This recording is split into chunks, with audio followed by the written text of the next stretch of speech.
ئەرێن تەنها ئینارەکەش جیاواز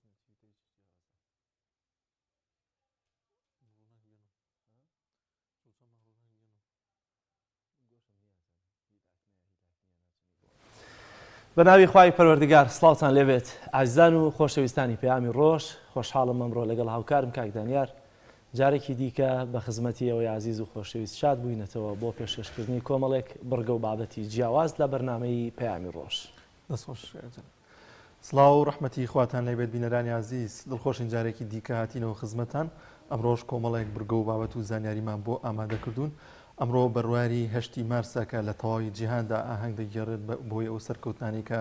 ئافرەتان لە کۆمەلگادا پێشکەشیان کردو لە ساڵی 1956دا نزیکەی 15,000 ئافرەت لە کارگەی ڕستن و چنی لە نیویۆرک خۆپیشاندانیان کرد کە داوای ئەویان دەکرد کاتی کارکردنیان بۆ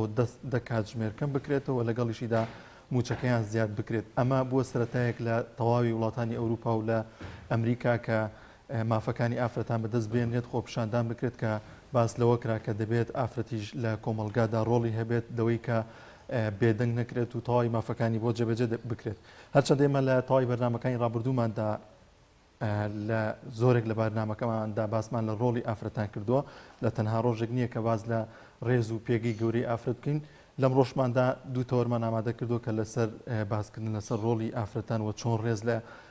ئافرەتان و خوشکان و دایکانمان بکەین لە خێزانەکاندا وەروها باز لەوەش دەکەین کە بزانین ڕۆڵی ئافرەتان چی لە خێزانەکاندا لە کۆمەلگادا لەوەی کە ئەوان کەسێکی سەرەکین لە پەروەردەکردنی تەواوی خێزان و منداڵەکانماندا بۆیە گرنگیکی زۆری پێدەدرێت بۆیە گرنگە کە لەم بەرنامەیەماندا باز لە ڕۆڵ و پێگی ئافرەت بکەین. کاتە دوو تاوەرمان لەسەرەوەیە کە چۆن ڕێز لە ئافرەت دەگیرێت یا خۆت لە هەمان کاتا قسە لەسەرەوە دەکەین پێگەی ئافرەت یا ڕۆڵی ئافرەت لە ناو خێزاندا چیە. جیاواز لەم دوو تەوەرە کە هەمانە تەوەرێکی لە سلێمانی تەوەرێکی لەولێر پێشکەش دەکرێت. بابەتێکی دیکەمان هەیە لەسەر شارە زوور ناوچەیەکی فەرامۆشکراو. ئەمڕۆ کۆمەڵێک چالاکییان هەیە لە شارە زوور بەڵام لە هەمان کاتە دەمانوێت قسە لەسەرەوە بکەین دەشتی شارە زوور بەو دەوڵەمەندیە خەڵکەکەی بۆ لێ هاتووی کە هەیەە بۆچی دەبێت فەرامۆشکرابن خەڵکەکەی چیان دەوێت لە بەشێکی پەیامی ڕۆژی ئەمڕۆ ئاور لە شارە زوور دەدەینەوە. گەنجێک دەدوێنین وەکو چالاکیی مەدەنی زین خواست و داواکاری شارە زووریەکان و گەنجەکانیان چی هەیە و تا چەندە توانایان پێ بۆی کە زیاتر لە ئێستەکە هەن توانەکانی خۆیان دەربخن کە ئەمە سێتەوەری سەرەکی پەیامی ڕۆژی ئەمڕۆمان دەبێت. لەگەڵیشدا کۆمەڵێک زانیاری و بابەتی دیکەمان بۆ ئامادەکردوون چاوتان لەسەر شاشەکەمان دێکە دەوڵەمەندە بە کۆمەڵێک زانیاری و بابەتی دیکە دەست پێک دەچینە لای کەش و هەوا کە بزانین ئەمڕۆ پلەکانی گەرما چ گۆڕانکارێکی بەسەرداتوە پێکەوە بینەری دەبین.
هاتنی پاپا بۆ هەرێمی کوردستان کاردانەوەی جیاواز و زۆری بە دوای خۆی دەهێنا. ئێمە ئاینی ئیسلام فێری کردوین ڕێز لە هەموو میوانێک بگرین. بەڵام ئایا تا چەندە ئەوەی کە لە هەرێمی کوردستان کرا ئێمە ڕەخنەمان لێ هەیە یاخۆت ئەو کاردانەوانە چین کە لە هاتنی پاپا دروست بوون. کەس نکۆڵی و لاری لە ڕێزگرتنی میوان نییە بەڵام ئەوەی لە هەرێمی کوردستان گوزەرا بەرپرسانی هەرێمی کوردستان ئەو ڕێزەی کە لە پاپایان گرت ئایا ڕێز لە بەو شێوازە لە هاوڵاتیەکانی خۆمان دەگرن، ئایا لە کەسە ئاینیەکانی خۆمان بەو شێوازە ڕێزیان لێ دەگرن. ئەمە قسەیەکە نەک تەنها بۆ هەرێمی کوردستان بەڵکو ئێستا بۆ هەموو جیهان واریدە و دروستە. ئایا ئەوروپا و ئەمریکا کە ئێستا خۆیان بەسەر ئێرەشدا فەرز کردووە بەو شێوازە ڕێز لە کەسایەتی ئاینەکانی ئیسلام دەگرن؟ نمونەیەکمان هەیە. دکتۆر زاکیر نایک پێم وایە دانێر زانیاریەکە ڕەنگە لای تۆ باشتر بێت کە ئێستا ڕێگەی پێ نادرێت بچێتە وڵاتانی ئەوروپا و ئەمریکا، کەسایەتیەکی ئاینی ئیسلامی تایبەتە، بانخوازێکی زۆر لێ هاتوو جیاواز و ناوداری جیهانە. با بزانین ئایا زاکیر نایک کە خۆ ئەمیش هەر پەیامی ئاشتی ئیسلامی پێەیە، بۆچی ڕێگەی نادەن بچنە وڵاتانی ئەوروپا و ئەمریکا؟ ئایا ئەم شەڕەنگێزە؟ بۆچی دەبێت پاپا بۆی هەبێ هەموو جیان بسوڕێتەوە و تەنانەت خەڵکی مسلمانیش پێشوازی لێ بکەن، بەڵام کە پاپا و ئیمسالەکانیان پەیامی ئاشتی خوازی و تەبایی و پێکەوە ژیانیان پێ، بۆچی ڕێگە نادەن کەسایەتیەکی ئیسلامی بانخواز وەکو زاکیر نایک سەردانی وڵاتانی ئەوروپا و ئەمریکا بکە؟ بۆچی لە هەندێک وڵات ئێستاشی لەگەڵدا بێت قاچاخە و ڕێگەی پێ نادرێت، کە تەنها لەبەرەوەی کە پەیامی واقعی ئیسلامی بەرز کردووەتەوە، لەبەرەوەی مەترسیە لەسەر ئەوروپا و ئەمریکا، لەبەرەوەی گەنجەکانیان خەڵکەکەی جارێکی تر بگەڕێنەوە بۆ ئیسلام. سپاس بۆخوا لەگەڵیشیدا لە یوتیوبە زۆرترین بینەری هەیە و ئەوە نییە کە بتوان هەر ڕێگری بکەن و نەتوانێت بچێتە وڵاتانی ئەوروپا، دەتوانێت لەو یوتیوب و لەو کەناڵی کە خۆی هەیەی تەواوی وتار و چالاکیەکانی بڵاو بکاتەوە. پێکەوە بینەری ئەو زانیارە دەبین کە لەسەر کەسایەتی زاکیر نایک ئامادەمان کرد. دکتۆر زاکیر نایک کێیە؟ زاکیر عەبدولکەریم نایک ناسراو بە زاکیر نایک یاخۆت دیداتی گەورە لە 18 ئۆکتۆبری 1965 لە مۆمبای هیندستان لەدایک بووە. خاوەنی بڕوانامەی بەکالۆرێسە لە بواری پزیشکی و نەشتەرگەریدا لە زانکۆی مۆمبای. لە ساڵی 1993 سەرقاڵی بانگەوازە بۆ ئاینی پیرۆزی ئیسلام، هەریەکە لە کتێبە ئاینیەکانی ئیسلام، مەسیحیەت، یەهودیەت، هیندوس و بوزیەکانی لەبەرە. بەڕێوەبەری کەناڵی ئاشتیە کە کەناڵێکی جیهانی ئیسلامیە و زۆربەی کۆڕ و دیبەیتەکانی لەم کەناڵەوە پەخش کراوە. ئەمە جگەلەوەی کە لە ڕێگای گۆڤار و کاسیەتەوە چالاکیەکانی بڵاو دەکرێتەوە. لە ساڵی 2009 کتێبێک چاپ کرا بە ناوی 500 کاریگەرترین کەسایەتیەکانی ناو ئیسلام، کە شایانی باسە دکتۆر زاکیر نایک یەکێکە لەو 500 کەسە و ناوی لە کتێبەکەدا هاتووە. ئامانجی دکتۆر زاکیر نایک چییە؟ ئامانجی دکتۆر نایکەوەیە کە چڕی فکری گەنجانی مسلمانان بخاتە سەرایینەکەی و وا هەست نەکەن کاینەکەیان کۆنەپەرستە و ببێتە شتێک بۆیان کە شەرمی پێوە بکەن لە جیاتی شانازی. دکتۆر زاکیر نایک بە زانای گەورەی ئیسلام شێخ ئەحمەد دیدات سەرسام بووە و قوتابی شێخ دیدات بووە. لە تەمەنی 22 ساڵیشدا لە ساڵی 1970 پێی ئاشنا بووە و بە دیداری شاد بووە. بۆچوونی دکتۆر زاکیر نایک سەبارەت بە ئاینی پیرۆزی ئیسلام. ئاینی پیرۆزی ئیسلام ئاینێکی منتیقیە و لەگەڵ بیر و هیزری مرۆڤدا دەگونجێ و لە هەموو بوارەکانی ژیانی مرۆڤی تێدایە. بۆ نمونە لە قورآنی پیرۆزدا زیاتر لە 1000 ئاەتمان هەیە کە ئاەتی زانستین و زانست تازە پێگەیشتووە، لەوانەش زانستی کۆرپەلەزانی و دەڵێ مسلمانان بەردەوام لە زیادبووندان و خودای گەورە لە پشتمانە. دکتۆر نایک دەڵێ لە مانگی 9 2001 هەتا مانگی 7 2002 واتە لە دوای ڕووداوەکانی 11 سپتەمبەر و لە ماوەی 9 مانگدا زیاتر لە 34,000 ئەمریکی مسلمان بوون. کەناڵی ئاشتی کە کەناڵی دکتۆر نایکە، ئەم کەناڵە لە ساڵی 2012 لە وڵاتی هیندستان قەدەغە کراوە پەخش بکرێت. خودی خۆشی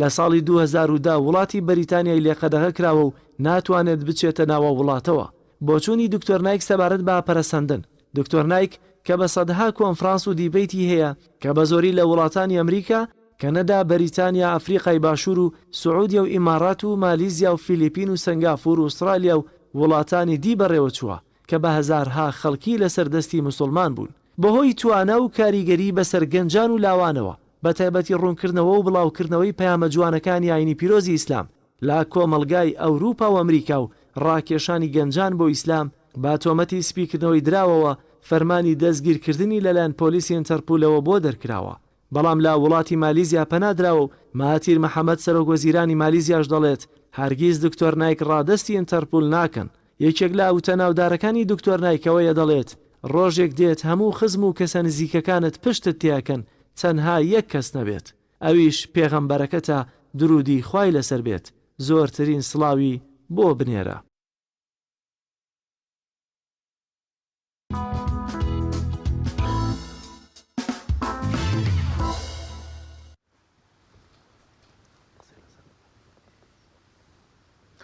بەڵازان ئەوەی بینیتان زانیارێک بوو لەسەر دکتۆر زاکی نایک لە وڵاتانی ئەوروپا و لە وڵاتانی ئەمریکادا هیچ ویزەیەکی پێ نادرێت دەوترێت کە ئەو مەترسی هەیە بۆ ئەمنیەتی ئەو وڵاتانەوە ئەو تەنها چەکێکیشی کە بەدەستەوە بێت تەنها و قورعانەیەتی وە هەمیشە و بەردەوام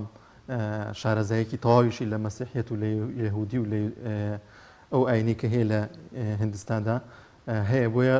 ئەوان هەمیشە خەمی ئەویانە کە ئەگەر بێتە وڵاتانی ئەوروپا و وڵاتانی ئەمریکا لە ڕێگەی ئەو کۆڕ و کۆبوونەوانی کە دەیبەستێت کە بە ئاشکرا دیارەوە لە کۆڕ و کۆبوونەوەکانی ڕابردوویدا سەدان هەزار کەس مسلمان بوون و مسلمانانی خۆیان ڕاگەیاند و ئەمەش کاریگەرێکی زۆری دەبێت لەسەر مەسیحیەت و لەسەر ئاینەکانی دیکە لە وڵاتانی دیکەدا. کەواتە ئەمە دەرەنجامی ئەوەیە کە ئمە نیشانماندا لەوەی کە ئیسلامیش هێمیشە پەیامی ئاشتی و تەبایی پێ بەڵام ئەوە تا لە جیهاندا ڕێگری لێ دەکرێت بەڵام پاپا کە پەیامی ئاشتی پێ بوو بۆ عێراق بۆچی دەتوانێت لە هەموو وڵاتاندا بگەڕێ بەڵام دەبینین کە ئیسلامەکە ناتوانێت سنووردار کراوە لە کاتێک ئامانی لە ئەوروپا و ئەمریکان گەورەترین دروشمی تەبایی یاخۆت پێکەوەژیان و دیموکراسیان باس کردووە. ئەوەی کە لە هاتنی پاپا بە دیوێکی دیکە ئاشکرا بوو لە تۆڕە کۆمەڵایەتیەکاندا زیاتر کاردانەوەکانی دروست بوو وەک ڕۆژنامەنووسێک نووسی بووی ئەوەی کە پاپا هەڵی ماڵی و ئاشکرای کرد ئەوەیە بۆچی بەرپرسانی باڵای هەرێمی کوردستان لە کۆڕ و کۆبوونەوەکان و ناوخۆدا دەمامک دەبەستن و زۆر جاریش ڕێگری لە کۆبوونەوە و گردبوونەوە دەکەن بەڵام دەبینین لە هاتنی پاپا و لە دانیشتەکانیان لەگەڵ پاپایە دەمامکیان بەدەمەوە نەبەست بوو کە ئەمە دوو هۆکاری هەیە یاخودەوەیە کە دیارە قسە لەسەر خودی کۆڕۆنا دەکرێت کە وجودی نەبێ یاخۆت مەترسیەکەی ئێستا نیە بەڵام ئەوان بە ئامانجی سیاسی مەترسی باز دەکەن یاخودەمانە دەبێ هەردوو لایەن پێش هەووی کە ئەو ڤاکسینی کێسە لە عراق وەرێمی کوردستاندا هەیە و باس کراوە دەبێ ئەوان ڤاکسینی کۆرۆنایان بەدەستێناوێت بەڵام بەگشتی ڕخنە لەسەر دەسەڵاتدارانی هەرێمی کوردستان هەیە بۆچی هێندەی ڕێز لە پاپا دەگرن کە واجب بە ڕێز لە میوان بگری بەڵام هێندە ڕێز لە کەسایەتی ئاینیەکان لە هەرێمی کوردستان بە تایبەتی ئیسلام ناگیرێ بۆچی لە هەرێمی کوردستان سوکایەتی لە بەزانای ئاینی دەکرێت ڕشی دەسووتێنرێ بەڵام بەم شێوازە دێن ڕێز لە خەڵکێکی بێگانە دەگرن لە کاتێکا لە غێری ئیسلامە بەڵام زۆرینەی کورد مسلمان و ئیسلامن. لەگەڵیشیدا ئەو داهاتە زۆرەی کە بۆ ئەو مەراسیمە سازکراوە لەم قەیران و لەم بێموچەیەدا کە ئەمەش کاردانەوەی خەڵکی لێکەوتە لە سۆشیال میدیا لە تەواوی کایەکانی کۆمەڵگادا. وەڵازان سرودێکی سامی یوسف هەیە دەچینە لای ئەو سرودە پێکەوە بینەری دەبین.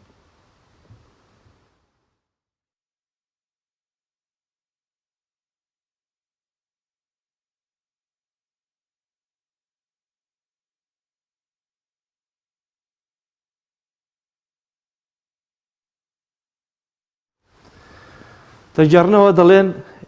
لە ناو پاسێکدا کاتێک کە بەڕێ دەچێت و دەڕوا شاگردی پاسەکە دەستەکا بە کۆکردنەوەی کرێی ئەو نەفەرانەی کە سەرکەوتوون دەچێتە لای پیاوێکی بەتەمەن و ڕیشسپی پیاوەکە ژەرچەنە دەست دەکا بە گیرفانەکانی و هیچ پارەیەکی پێ نییە پێشتر پارەی پێ بووە ئەو کەسێک کە لە پشتیەوە پارەکەی لێ دزیوە لەو کاتی کە شاگردەکە تووڕابێت لە پیاوەکەەوە پێی دەڵێ کە پارەت پێنیە بۆ سەرەکەوی لە ناو پاسەکەی و بە دەنگی بەرز و بە جۆرە لە جۆرەکان پیاوەکە تەریقە کاتەوە و بە حساب حیای دەبا ئەو کەسەش لە دواوە کە پارەکەی لێ دزیوە ئەڵێ لی گەڕە من پارەکەی دەدەم پارەی کرێکەی دەدات بەڵام لەم کاتەیە هەم شۆفێری هەم پیاوە بەتەمەنەکە و هەموو سەرنشینەکان سوپاسی کابرای دز دەکەن و کابرای دزیش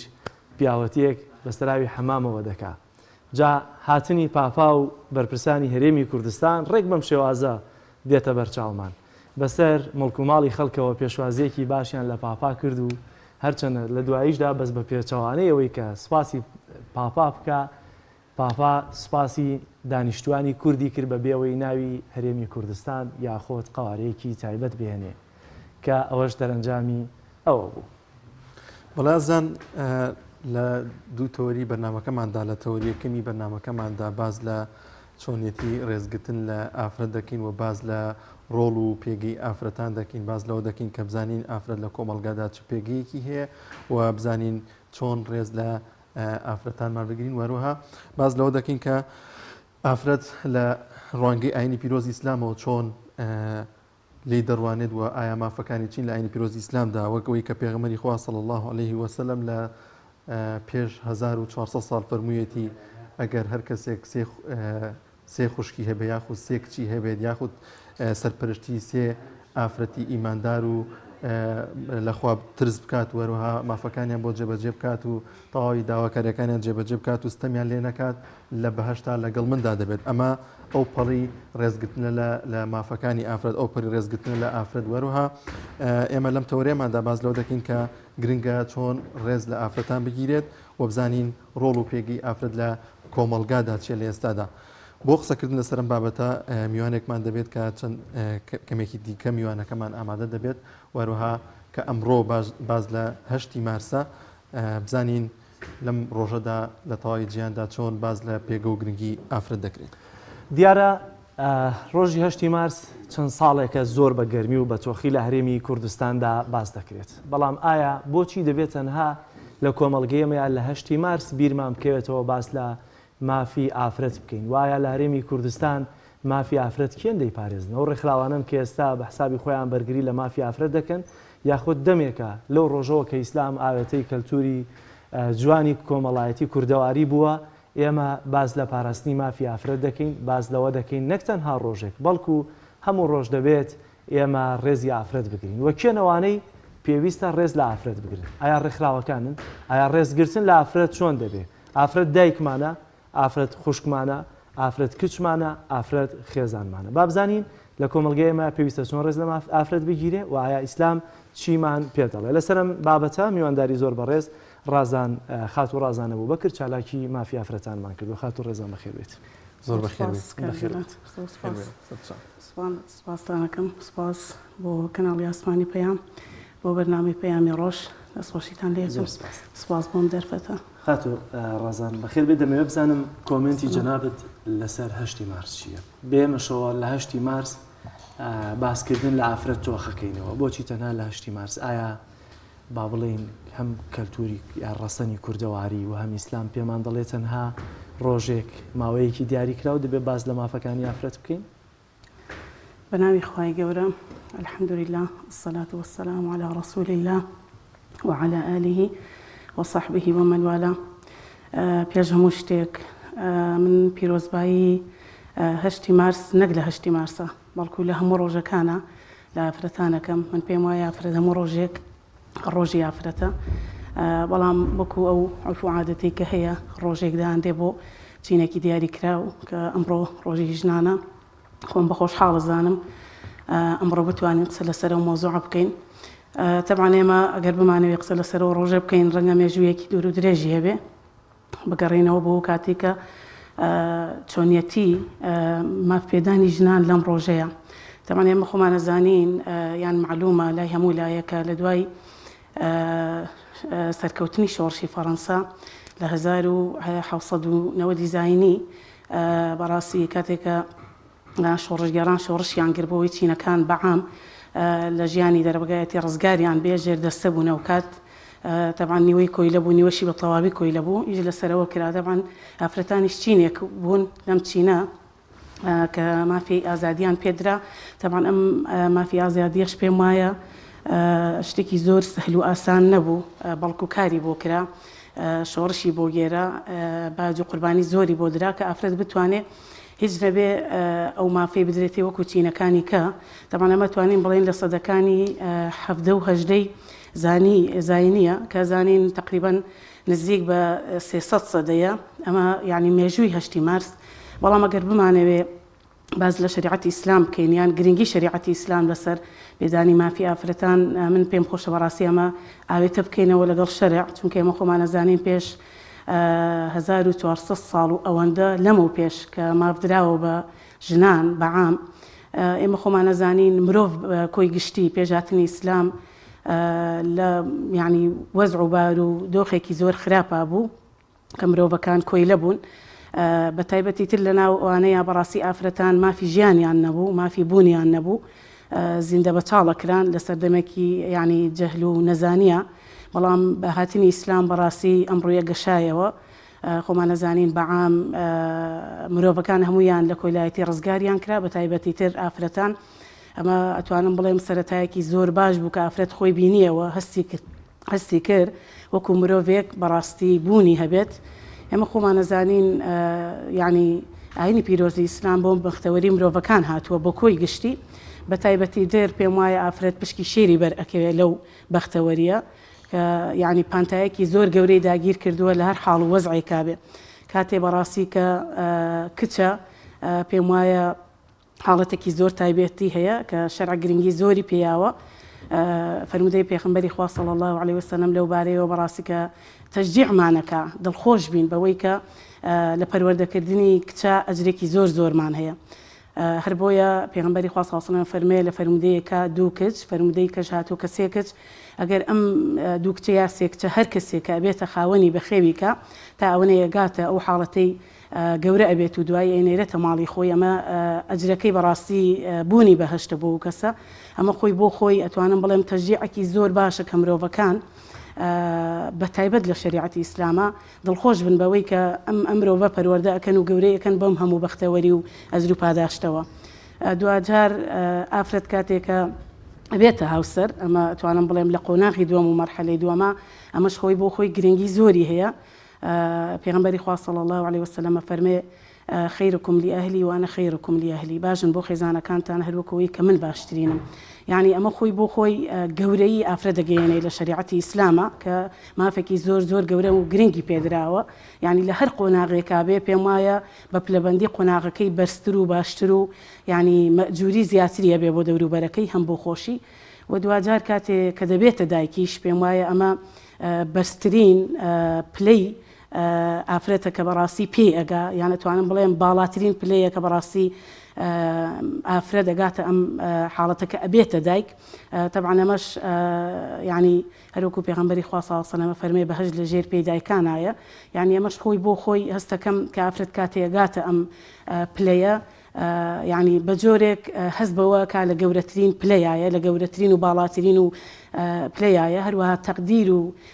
ڕێزلێنانێکی زۆری هەیە لە مەرحەلە هەر پێشم وایە ئەم ڕێزێکە هەیەی لە بەرامبەرە ئەرکێکی زۆر گەورە و فراوانەکەوێتە سەرشانی کە ئەرکی دایکایەتیە پێم وایە ئینشەڵا لە دواترا باز لەواکەین زۆر باشە ئەوسا ڕازان لە فرمودەیەکی دیکەدا پێغەمبەری خوا صلی الله علیه وسلم دەفەرمێت باش ینی ڕوبەڕووی پیاوان دەکات و فرمودەی دەڵێت دەفەرمێت باشترین پیاوتان باشترین کەستان ئەوەیە کە ڕێز لە ئافرەتان دەگرێت ڕێزگرتن لە ئافرەتان ئەو فرمودەیە جێبەجێکردنی ئەو فرمودەیە تا چەند دەبێتە هۆیەوەی کە ڕێز و تەبای لە نێوان پیاوان و ئافرەتاندا دروست بێت تا چەند دەبێتەوەی کە پێگە و ڕێزی ئافرەت زیاتر بێت ئەگەر پیاوان ئەو فرمودەیە جێبەجێ بکەن ماڵە طبعا معلومە کە ئێمە خۆمان نەزانین ئەم ڕێزی کە دراوە بە ئافرەت بمانەوێ و نەمانەوێ بەڕاستی ئەمە دەستکەوتێکی گەورەیە لە شریعەتی ئیسلامە پێم وایە ئەوانش کە پابەندی شریعەت نین یعنی بە جۆرێک بڕوایان پێ نییە ئەگەر یعنی نزیک ببنەوە لە پابەند بوونی یعنی بە جۆرێک ئیسفادە لەم حاڵەتە بکەن پێم وایە هەر بەختەوەری ڕویان تێکە ئەگەر یعنی پەیڕەوی شریعەتەکەش نەبن بەڵام لە بەرامبەرە بوونی ئەمە و ڕێز و مافە بەتەکی دەرکێکی گەورە ئەکەوێتە سەرشانی ئافرەتان لە هەموو ڕوویەکەوە ئەمە دڵنیابە لەوە کە ئەوەی کە پیاوانیش دەستکەوتیان هەیە لەوەی لەگەڵ ئافرەتانە یەک بن ئێمە بیرمان نەچێ ڕەنگە ڕۆژاوا بە جۆرێک لە جۆرەکان کاری لەسەرەوە کردبێ کە ئافرەت ئازادکە لەو ڕووەوە ئافرەت ئازادکە و ئازادی ڕەهای باتێ بەڵام پێم وایە دەرەنجامەکەی یان نەتیجەکەی ڕوونە لە بەرچاومان زۆر جار ئەو ئازادی ڕەهایە بەڕاستی وای لێکا کە ینی چۆن بڵێ ڕەگەزایەتی خۆی لەبیر بکە ئێمە خۆمان نەزانین شریعەتی ئیسلام گرنگیاوە بەوەی کە بوونی ئافرەت لەگەڵ پیاوێکە یان بەعام ئافرەت و پیاو هەردووکیان وەکو مرۆڤ سەیریانەکە یعنی وەکو مرۆڤ لە یەک ئاستان هیچ کەم و زیادیان نییە لە ڕووی مرۆڤ بوونەوە ئەمەش خۆی بۆ خۆی واکە ئەم دوو کەسە ئەمە ببێتە فاکتەر کە وەکو مرۆڤ سەیری یەکترەکەن ئەتوان تەعاملێکی جوان لەگەڵ یەکتریان بکەن طبعا ئەمەش واکە لە پیاوان زیاتر بەتەکید کە ڕێزی ئافرەتان بگرن اینجا ئەوەشمان بیر نەچێت ئێمە لەم کاتەیە ئەم پیا و هەمژن کە ڕوبەڕووی یەکترە بین بنەوە لە تەعاملە یعنی هەر وەک حاڵەتەکانی کچ و دایک و یعنی هاوسەر و کچێتی ئەمە کە مەرحلەیە کە پێم وایە بەدەر لەوەی کە ئافرەتان سوودی زۆریان لێ وەرگرتووە دڵنیا بن لەوەی کە لە بەرامبەرە ڕەگەزینێریش بەڕاستی زۆر مستەفید بووە لەو حاڵەتە ئێمە ئەگەر بمانەوێ باز لە خێزانێکی نمونەیی بکەن کە ئیلتیزامیان بەدینەوە هەیە پێم وایە دەرەنجامی ئەم ئیلتیزامە چەندە ئافرەتەکە ڕێزی لێ ئەگیرێ و دەستکەوتی هەیە بەڕاستی ئەوەندەش لە بەرامبەر پیاوەکە دەستکەوتی دەزەکەوێت لەوەی کە خۆی بۆ خۆی ئەتوانم بڵێم ژیانێکی زۆر باشی بۆ فراهەم دێ لە هەموو ڕوویەکانەوە هەمە توانێ مافی خێزانەکەی بە لە بەرامبەریشە خێزانەکەی من پێم وایە یعنی ئەم دوو ڕەگەزە ئیلا ئەبێتە بابن پێکەوە اینجا ئەو فەرمودەی پێغەمبەری خوا صلی الله علیه و سلم گرێتەوە چونکە ئافرەت سکونایی ماڵە بەتەکید. ڕەزان لە 8 مارس بەشێک لە ڕێکخراوەکان کە خۆیان بە بەرگریکار لە مافی ئافرەتان دەزانن پێیان وایە دەبێ ئافرەت ئازاد بێت ئەو کات ئیدی تۆ مافەکەت پێداوە یا زیاتر لەم ڕۆژانەیە بانگەشەی مافی ئازاد بوون بۆ ئافرەت دەکەن. ئایا بزانم ئەو گەرەمە بەراورد بکەین بە ئیسلام و ئیسلام هیچ ڕێگریەکی لە ئافرەت کردووە یاخود ئازادی بەرتەس کردوێتەوە بۆ ئافرەتان و ئەم ئازادیە خۆ ئازادی بۆ پیاویش دەبێت سنووری هەبێ. ئایا ئیسلام چیمان پێ دەڵێت سەبارەت بە ئازادی بە ئافرەت و ئەمڕۆکەوە ئازانە نەگەر بێت و ئافرەت ئیش نەکا ئیدی ئازادی پێ نادرێت؟ بەڵێ طبعا هەموو ئازادیەکی مرۆڤەکان لە هەردوو ڕەگەزەکە سنووری خۆی هەیە. ئازادی ئافرەتیش سنوورێکی دیاریکراویە هەروەکو تاکەکانی کەی کۆمەڵگە. طبعا ئەم ڕێکخراوانەی کە کار لەسەر ئەماکەن ئەتوانین بڵێن بە هەردوو بارەکەیە ئیجابیات و سلبیاتی خۆیان هەبووە لە ناوی شوکاریانە. طبعا ئێمە زانین هەموو ڕێکخراوێک کە دروست دەبێ ئامانجێکی دیاریکراوی هەیە یان بۆ خزمەتکردنی چینێکی دیاریکراوە. ئەم ڕێکخراوانش کە دروست بوون لە خۆیانە ئەرک و ئامانجیانەوەی خزمەت بە ژنان بکەن بەڵام پێم وایە لە زۆر لە ڕۆکانە ڕەنگەتوانی بێتیان بەڵام پێم وایە خزمەتەکەیان گشتگیر نەبووە یعنی ئافرەت لە سای ئەو خزمەتی ڕێکخراوانەیە بەڕاستی نەیتوانیوە خۆی ببینێتەوە. اللهم بەشێوە کەم و کەسری هەبووە لە ژیانیانە کە نەتوانن مافەکانی خۆیان بەرجەستە بکەن. طبعا لە شریعەتی ئیسلامە ڕوونە ئەم ئازادیە کە دانراوە بۆ ئافرەتیان سنوورەکەی دیاری کراوە ئەمە هەمووی حکمەتی گەورەی تێدایە. من پێم وایە ئەگەر هەر ئافرەتێک بدوێنین بە خودی خۆشمەوە سروشت و تەبیعەتێکی پاکی هەیە ڕەنگە پێی خۆش نەبێ ئازادی ڕەهای هەبێت چونکە پێم وایە گەر ئازادی ڕەها هەبوو ئەو لە سروشتی خۆی دەرەچێ لە سروشتی مینەبوونی خۆی دەرەچێ ڕەنگە بچێتە سەر سروشتی ڕەگەزیکە خۆی بۆ خۆی ئەمە لە دەستدانی خۆیەتی. ئێمە بیرمان نەچێ ئەو سنوورێکی ئیسلام دیاری کردووە دڵنیا بە لەوە کە سنوورێکی زۆر زۆر باشە کە ئافرەت توانم بڵێم لە دوای 1400 ساڵ لە هەر کۆمەڵگەیەک کە ئافرەت لە چوارچێوەی ئازادی ئیسلامە بەڕاستی ژیابێ گەشەی کردووە. ئێمە توانین وەکو وتم نمونەیەکی بچووک هەر لە خێزانەکانەوە وەربگرین پێش خێزانەکە لە تاکەکەوە هەر تاکێک ئیلتیزامی تەواوی هەبێ بە شریعەتی ئیسلامەوە سنوورەکان نەبەزێنێ دڵنیا بە لەوەی کە ئەتوانێت یعنی خێزانێکی بەختەوەر دروستکە یعنی ئەبێتە بە جۆرێک لە جۆرەکان ئەبێتە فاکتەر و هۆکارێکی سەرێکی بۆەوەی کە خێزانێکی بەرجەستە و جوان پێشکەش بە کۆمەڵگە بکە. اینجا ئەم هەموو خێزانەی بەم ئیلتیزامەوە دڵنیا بکە کۆمەڵگەیەکی جوان پێشکەش یعنی کۆمەڵگەیەکی باش توانم بڵێم فراهەم بهێنێت لە نەتیجەیە. اینجا ئێمە ئەگەر بگەڕینەوە بۆ مێژووی ئیسلام لە زمانی پێغەمبەری خۆی صلی الله علیه وسلم لە هەموو بارەکانە یعنی ئێمە توانین بڵێن نمونەی بەرجەستەمان هەیە کە ئافرەت لەگەڵ ئەوە شاکە بەڕاستی بند و بنەماکان سنووری ئافرەتی دیاری کردووە لەگەڵەوەش ئافرەت یعنی دەوری باشی بینیوە پشتی شێری بەرکەوتووە. ئێمە سیرەکەین لە ڕووی عیبادەتەوە کە ڕەنگە بەرزترین پلەبێک کە ئینسان لە بینی خۆی و خۆیە بەڕاستی ئەمە بەرجەستەکە یان ئەتوانم بڵێم ئەمە حاڵەتێکە هەردوو ڕەگەزەکە پێوەی پابندن. خواهي پروردگار فرمي ومن يعمل من الصالحات من ذكر وأنثى وهو مؤمن فأولئك يدخلون الجنة ولا يظلمون نقيرا. يعني خواهي پروردگار ليريا رجزي ميروني جانا كردوتو بو ئەعمالی چاکە بۆ کردەوەی باشە هەر کەس بیکە لە نێو لەمێ کەواتە لێرەیە شریعەت زۆر گرنگی داوە بەوەی کە ئافرەت وەکو مرۆڤێک لە بەرامبەر پیاوە بەڕاستی سیر بکرێت جیاوازی نەکرێ. ئەمە لە ڕووی عیبادەتەوە بەڕاستی لە ڕووی بوارە جیاکانێکەوە ئێمە بیرمان نەچێت لە ڕووی جەنگ و جیهادەوە لە زمانی پێغەمبەری خوا صلی الله علیه وسلم ئافرەت بەڕاستی دەورێکی زۆر باڵا و گرنگی بینیوە. عائشة رضا و رحمتی خوای لێبێ لەگەڵ ئوم سولەیمە رضی الله عنهما هەردووکیان لە جەنگی ئوحودا بەڕاستی هاوکاری برا مجاهیدەکانیانە کرد ئاویانە بر یانیا بەدەمیان و بریندارەکانیان تیمارە کرد. یعنی ئەم ئافرەت لە زمانی پێغەمبەری خوا صلی الله علیه وسلم کە ئەتوانم بڵێم کەمترین زەمان بووە لە دوای جەهالەتەوە يعني پێش 1400 و ئەوەندە ساڵ يعني زمانێکی کەمی فەرق بووە لە دوای جەهالەتەوە توانم بڵێم شریعەتی ئیسلامیان هاتنی ئیسلام بە جوانی بڵاوی کرد کە لە زمانی پێغەمبەری خوا صلی الله علیه و سلم بەرجەستە کرا لە ڕووەکانی کەشە و لە ڕووی زانستەوە بەڕاستی پێغەمبەری خوا صلی الله علیه و سلم فەرمێت طلب العلم فریضة على كل مسلم يعني مسلم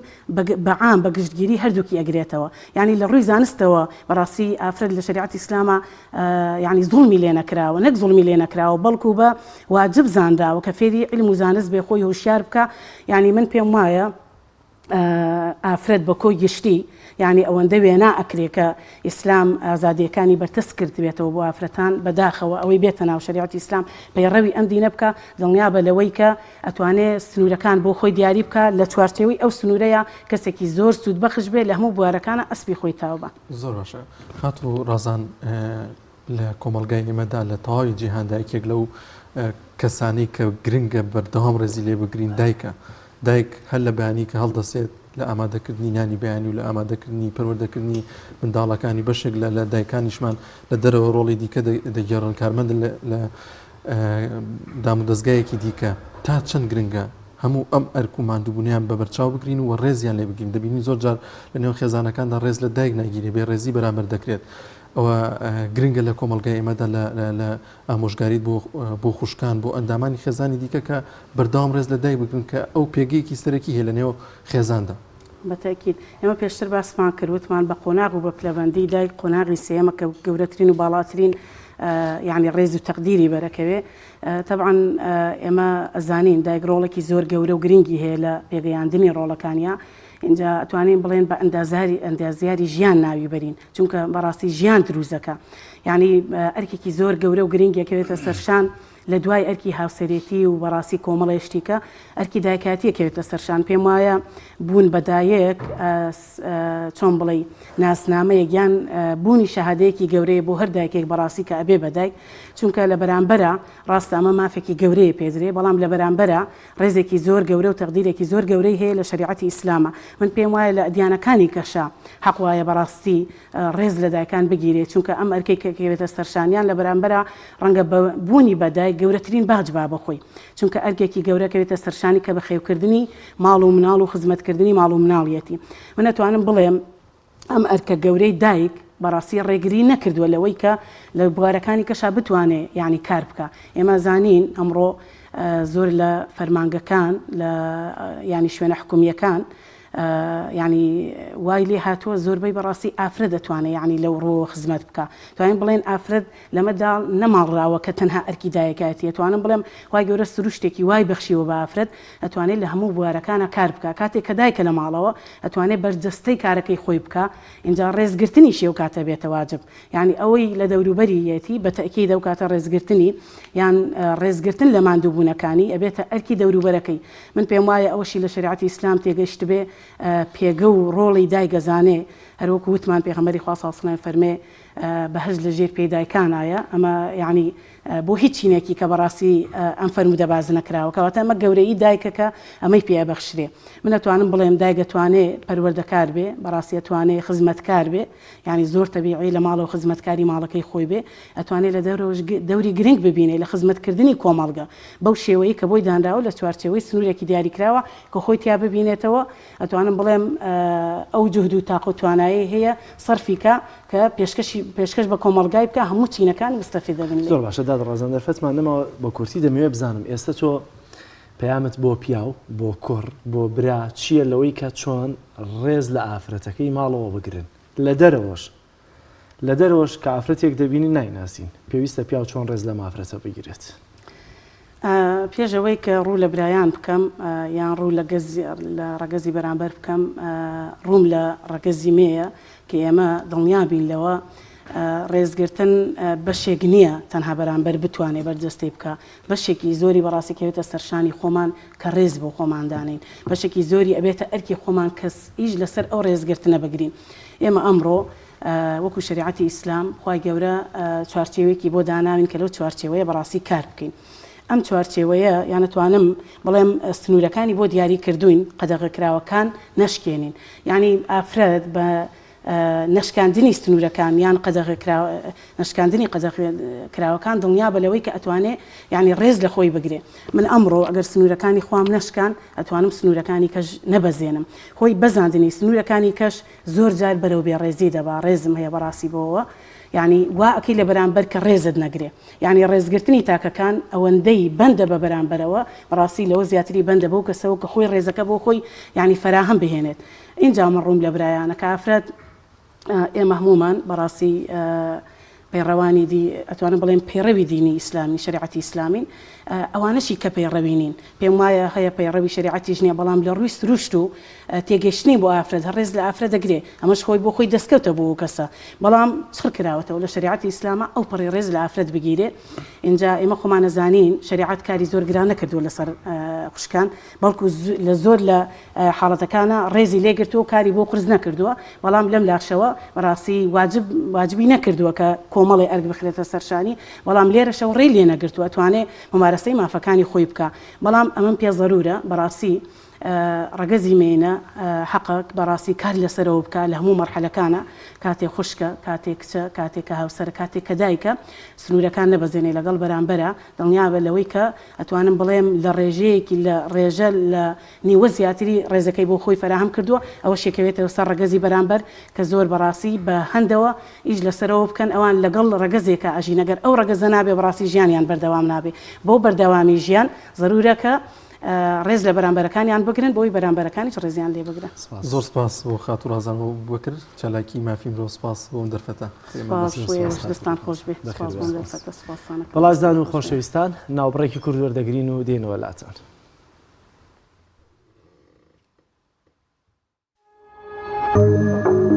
تۆپ ئارت تاکە بریکاری تۆڕی میدیایی کۆمەڵ بۆ بەرهەمهێنان و بڵاوکردنەوەی ڕێکلام کارگەی ئاوی سلێمانی تازەترین بەرهەمی خستە بازاڕەوە کارگەی ئاوی سلێمانی بەهۆی کوالیتیە بەرزەکەی و ئاوە سازگەرەکەی یەکەمین کارگەیە لە عێراقدا کە بەرهەمەکانی لە ئەوروپا و ئیمارات بەردەستن بۆنی کەمترین بڕی سۆدیۆم و نەبوونی نیترات لە ئاوی بەڕادی سلێمانی وای کردووە ببێتە خاوەنی حەوت بڕوانەمەی جیهانی و نێودەوڵەتی لە تایبەتمەندیە ناوازەکەی ئاوی بەڕادی سلێمانی ئەوەیە کە لەزگەیەک بەسەری بوتڵەکەوەیە ڕێگرە لە پیسبوون و بەکتریا و ڤایرۆس زیاتر لە مەش هەبوونی لاستیکێک لە بەشی ناوەی سەری بوتڵەکە بۆ زیاتر قایم بوون بۆ یەکەم جار ئاوی بەڕادی سلێمانی بە 6 ڕەنگی جیاواز و بەپێی ئارەزوو خواستی ئێوە دەستکی بوتڵی بەڕادەکە بەرهەم هێنراوە ئاوی بەڕادی سلێمانی دڵنیایی زیاتر تەندروستی باشتر کارگەی ئاوی سلێمانی ئەتەوێت باجلێکی کوردی کەشخە و جوانەوە دەرکەویت و بەهارەکەت زیاتر ڕازاوە بکەیت ئەوە سەردانی قوماش فرۆشی عیسا هەورامی بکە بە بۆنەی نزیکبوونەوەی وەرزی بەهار قوماش فرۆشی عیسا مۆدێلی نوێی قوماشی هێناوەتە بازاڕەوە بە کوالێتی بەرز و ڕنگ و مۆدێلی ناوازە و هەرزانترین نرخەوە ئەم بەهارە گەرەتەوێ باجلێکی جوانی کوردەواریەوە دەرکەویت ئەوە قوماش فرۆشی عیسا لە بیر نەکەیت ناونیشان سلێمانی کانیاسکان نێوان مزگەوتی گەورە و قوتابخانەی گۆیژە قەڵای دمدم تەلاری شێخ مستەفا بازاڕی زێوەری نوێ دوکانی ژمارە 8 ژمارە تەلەفۆن 0972 105 71 37 0951 111 90 73 قوماش فرۆشی عیسا هەورامی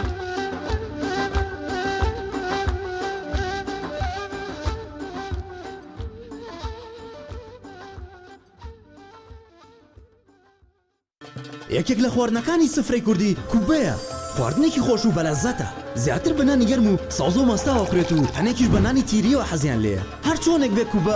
کوبەیە بەڕاستی خۆشە خۆشترە بێت ئەگەر برنجەکەی برنجی مەحموود بێ برنجی مەحموود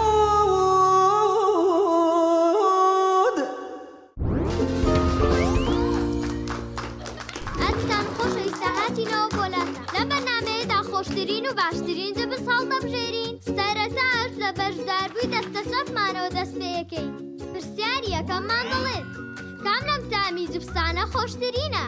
سرکە مریشک ئیندۆمی پەنیر ئیندۆمی وەڵامەکە زۆر ڕاستە ئێستا دەچینە لای بەشداربووی دەستە ڕاست پرسیاری دووەممان دەڵێت کام جۆری جبس منداڵە زیاتر ئارەزووی دەکەن سەدڵ کیسە خێزانی هەمویان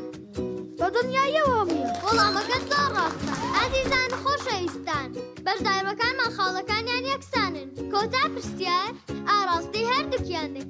ئەمیان زووتر وەڵامیاندایە دەبێتە براوی پێشبڕکێکەمان پرسیارەکەشمان دەڵێن هەموو ئەوانەی کە وتمان لە چ جبسێکدا هەیە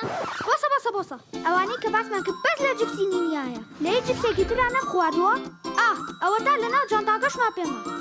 حەزەکەم خۆشتان تاقیکەنەوە دڵنیام هەڵبژاردنە ڕاستەکە جبسی نینی بێگومان وەڵامەکە زۆر ڕاستە دڵنیا بوومینیە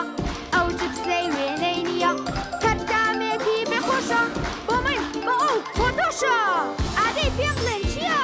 نینیە هەر نینیە جبسی نینی تامێکی لە یاد نەکراوە کۆمپانیای ئیست میدلەند فود گەورەترین کۆمپانیای کوردیە لە هەموو شانشینی یەکگرتووی بەریتانیا کە ڕۆژانە چەندەها تۆن خۆراک و خواردنەوە بۆ مارکێت و کواگەکانی بەریتانیا و بەشێک لە ئەوروپا دابین دەکات. ئیست میدلەند فود بۆتە جێگەی متمانەی ڕەوەندی کوردی سەرجەم بەرهەمەکانی لە 100% حەڵاڵ و بەپێی بنامەکانی ئیسلام و ڕێنماییە تەندروستی و یاساییەکان بەرهەمەکانی دەخاتە بازاڕ.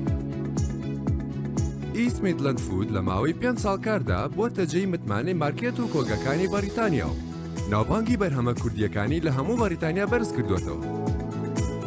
و لە ئێستادا خاوەنی کارگەی شیرینی بەتام، نانی تیری بەتام و ترشادی بەتامە. ئیست میدلەند فود خاوەنی 14 براندی خۆیەتی و 2200 بەرهەم لە زۆربەی وڵاتە پێشکەوتووەکانی جیهانەوە هاوردە دەکات. ئیست میدلەند فود بکە بە سەرچاوەی خۆراک و بەرهەمەکانت و دڵنیابە لە کواڵەتی و حەڵاڵی. ئۆفیسی سەرەکی ئیست میدلەند فود لە شاری نۆتینگهام.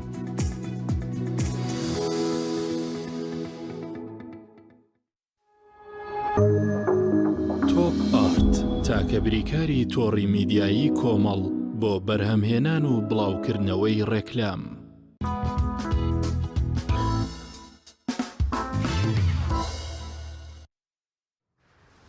بەڵایازان هەر لەو چوارچەوەی کە باسمان لە ڕێز و پێگی یافرەت کرد دەچینە پارێزگای هەولێر هاوکارمان ئیمران ئەمیر بتۆرێکی دیکەی بەرنامەکەمان پێشکەش دەکات کە باسکردنە لە ڕۆڵی ئافرەت لە خێزاندا. ئیمران سڵاوی خوارد لێبێت فەرمووم تەورێمان پێشکەش بکە.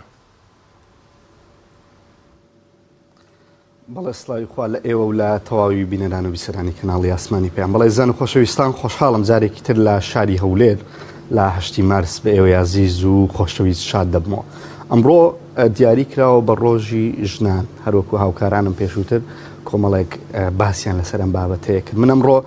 بە میوانداری مامۆستا ڕەسوول وەرتی مامۆستا زۆر بەخێر بێ دەمەوێت باسی ڕۆڵی ژن بکەم لە خێزاندا و گرنگی ژن بۆ خێزان و بۆ کۆمەڵگا. کۆمەڵێک بابەتی گەرم و گوڕمان لایە ئینشاءڵڵه مامۆستا ڕەسوول ڕۆڵی ژن چۆنە لە کۆمەڵگاوە تایبەتیش لە خێزاندا ڕۆڵی ژن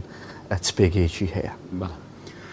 بسم الله الرحمن الرحيم الحمد لله والصلاة والسلام على رسول الله وعلى آله وصحبه ومن والاه. سرتا سپاس بۆ جەنابەت مامۆستا عمران، سپاس بۆ تەواوی بینەرانی کەناڵی ئاسمانی پێیام. لەم پرسیارەی کە جەنابەت باست کرد بەڕاستی ڕۆڵی ئافرەت ڕۆڵێکی دەبێت زۆر کاریگەر و گرنگ بە تایبەتی تر لە نێو خێزان بجێڕێ بۆ ئەوەی کە تاک پەروەردە بکات، چونکە بەڕاستی ئەمڕۆ ئێمە فەڕاغی پەروەردەی تاکمان هەیە. ئەم تاکەش لە سەردەستی چێ پەروەردە ئەبێت و ئافرەت واتە دایک. ئەم ئافرەتە بەر لەوەی کە شوبکە بەڕاستی پێویستە لەلایەن دایک و باوکەوە وا پەروەردەیەکی گرنگ بکرێت، بەرچاو ڕۆشن بکرێت لە ماڵی مێردی خۆیە، بە دوایی ئەبێت بە دایک و هەروەها ئایا ڕۆڵی ئەم ئافرەتە چییە بێ لە بە بەخێوکردنی مناڵەکان و جا دواتر بۆ پەروەردەکردنیان و دواتر بتوانێت کە پەروەردەیەکی زۆر جوانی مناڵەکەیکە بۆی تاکێکی گرنگ و بەڕەوشت و ئەخلاق پێشکەش بە کۆمەڵگاکەی خۆیکە. ئەمە بۆ ئێمە ئەڵێن ئەمە لەسەر ئافرەتەکە ئەم شتەیە بکە لەبەر ئەوەی پیا و وەکو سەفەرێک وەکو کەسێکی سەفەری وایە لە ماڵ، یعنی بەیانی ئەڕواتە دەرەوە تاکو ئێوارە بۆ نمونە بۆ بژێوی ژیان و بۆ کرێکاری. من زۆر جار ئەوە دەڵێم ئەگەر دایک نۆمانگ مناڵەکەی لە زکی خۆیان هەڵگرتە بێ و ئەزیەتی پێوە کێشا بێ، ئیتر ئەوە باوکیش بە درێژایی تەمەنیە هەوڵ و تێکۆشانەکات بۆ ئەوەی کە بۆ ماڵ و مناڵەکەی خۆی بتوانێت هەوڵ بدات و ئەو هاوسەنگیە ڕابگرێت. کەواتە دایک بەڕاستی واتە وەزارەتێک بە ناوی پەروەردە، واتە پەروەردەکردن لە ماڵەدا بەڕاستی ڕۆڵێکی زۆر گرنگ ئەبێ بجێڕێت، چونکە کوردەواری خۆمان قسەیەکی جوانی هەیە ئەڵێ دایک ببینە ئەنجا ژن بخوازە، ئافرەت بخوازە. بۆ لەبەرەوەی ئەگەر ئەم دایکە بەڕاستی ڕۆڵێکی گرنگی جوانی پەروەردەی هەبوو بێت لە ماڵ ئەدای کار و ئەرکەکەی سەرشانی خۆی بەو پەڕی جوانی کردبێ من ئەڵێم جوانترین کچیشی پەروەردە کردووە بۆ ئەی کە بەیانی بینێرێ بۆ لای پیاوێکە ئەتوانێت ببێت بە کۆڵەگەی ڕاگری ئەم ماڵەیە ئەنجا لە بواری خزمەتی پیاوەکەیە لە بواری مافدابینکردنە ئەنجا لە بواری پەروەردەی مناڵەکەیە هەموو ئەمانە بەڕاستی ئەبێتە ئەوەی کە ئەم ئافرەتە ڕۆڵێکی گرنگی جێڕاوە و هەروەها ئەبێتە مای ئەوەی هەم دڵخۆشی پیاوەکەی و هەم وەکو باسیشم کرد حەسانەوەی کۆمەلگە بەدەستی مناڵەکانی ئەو و هەروەها پەروەردەکردنێکی زۆر زۆر جوان ئەبێتە مای تەندروستی کاملی کۆمەلگە بە حکمی لەسەر ئەو بابەتە بوەستم ئەگەر ژنێک مناڵەکەی بە جوانی پەروەردە کرد کێ لەم بابەتەیە سوودمەند دەبێت و سوودمەندیەکانی چێ ینی چ دەبێ ینی ئەگەر بێت بەڵێ ئەنجا لێرەوە مامۆستا ئێمە بە حکمی ئەوەی کە ئەلحەمدوللیلا موسڵمانین یەکەم جار ئەم ئافرەتە خۆی تێیدا سوودمەند دەبێت بۆ لەبەر ئەوەی کاتێک کە ئەچێتە نێو تەمەنەوە ئەم ئافرەتە مناڵەکەی خۆی بەدەستی خۆی پەروەردە کردووە کاتێک کە ئەچێتە نێو تەمەن ئەو کاتێک کە پێشووتر مناڵەکە پێویستی بەدایکی بوو وایە دوای ئەوە کە ئافرەتەکە بەسەڵا ئەچێت و ئەو جارە ئەو پێویستی بە مناڵەکانیەتی لەو حاڵەتەدا ئەم مناڵە بۆ نمونە ئەم کوڕەیە ینی لە ئێستا ڕابۆتە پیاو ئەو کاتە ئەو ئاگای لە دایکی ئەبێ بەو پەڕی حورمەت و ڕێزەوە ڕێزی لێ ئەگرێ ئەمە بەرهەمی چی بوو پەروەردەکردنی ئەم دایکە بوو کە لە بیدایەتە ئێستا بەرهەمەکەی ئەچنێتەوە نەک بەوەی کە کەسانێک لە بیدایەتە دایک و باوکێک کەم تەرخەم بوونە تەنها پێیان وا بوو بێ تەنها گرتنی علاگە بەدەستەوە و تەنها تێرکردنی مناڵ بەبێ پەروەردە دواتر خۆیان لە خانەی بە سەڵاتچوانە بینیوەتەوە کە چوونەتە نێو تەمەن ئیتر ئەمان بۆ خۆیان ئیسراحەتەکەن دواتر با من شتێکی تر بڵێم لە ئەوەی کە چێ سوودمەند دەبێ خۆیان خودی خۆیان ئەنجا بە مردوویش هەر سوودمەند دەبن لەی بۆ لەبەر ئەوە ئێمە حەدیثمان هەیە کە پێغەمبەری خوا فەرمێ عەلەیهی سەڵات وەسەلام لە دوای مردنی ئەم دایک و باوکە هیچ نەفعێک بۆ ئەم مردووە نامێنێت یعنی هیچ شتێ نامێنێت ئیلا سێ شت نەبێ یەکێکیان چییە ئەگەر ئەولادەکەی ساڵح بێ مناڵێک چێ بەدەستی خۆی پەروەردەی کرد بێ ئەنجا ئەم مناڵە هەر کردارێ هەر ڕەفتارێکی جوان بیکە پاداشتەکەی بۆ دایک و باوکە چێ دوای مردنیش یعنی تۆ سەیری ئەوە بکە لێرەوە دوای مردنیش ئەم سوود و قازانجا ئەمە بەرهەمی چییە وەکو باسمان کرد کە بەرهەمی ئەم پەروەردەیە کە کەم تەرخەم نەبوونی دایک بە تایبەتی تر لە ماڵدا وەکو باسم کرد کە چونکە ئەم کۆڵەگەی ڕاگری ئەم ماڵەیە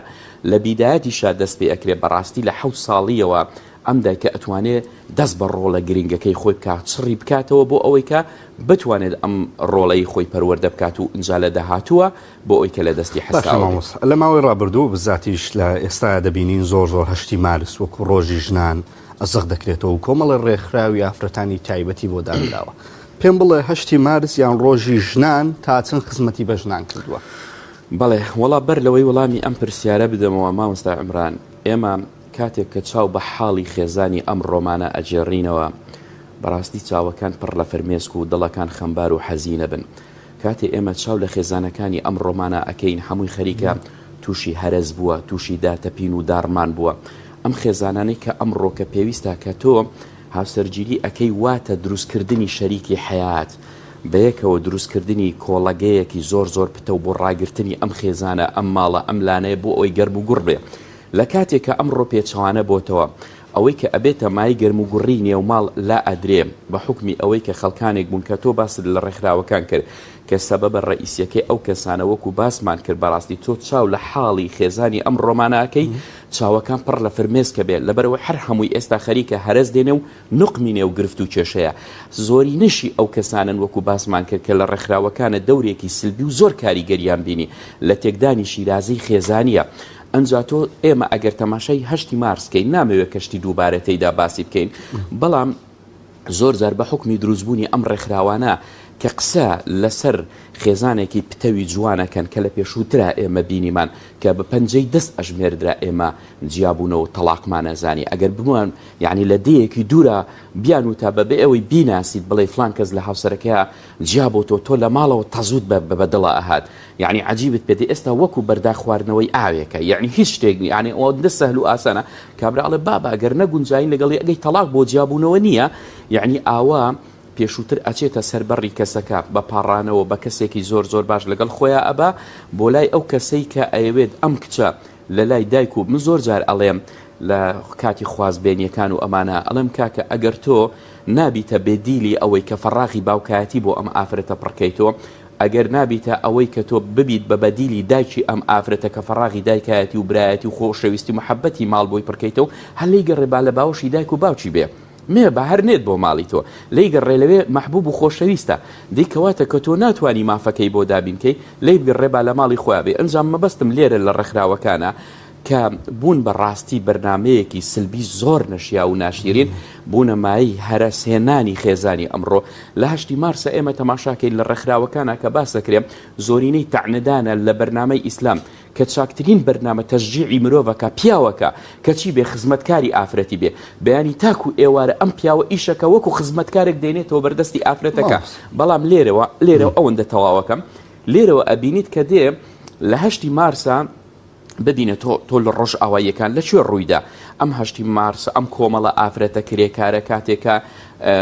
کاری چنین و ئەمانەکەن کا کارەکان یەکجار قورسە لە بەرامبەر پارەیەکی یەکجار کەمدا و لە کاتێکە ئەماندێن وەکو بڵێ ڕێپێوانێکە کە دواتر خاوەنی ئەم کارگەیە سجنیانەکە بەهۆی هۆکارێکەوە کە کەس نازانێت چۆن بووە ئاگر لە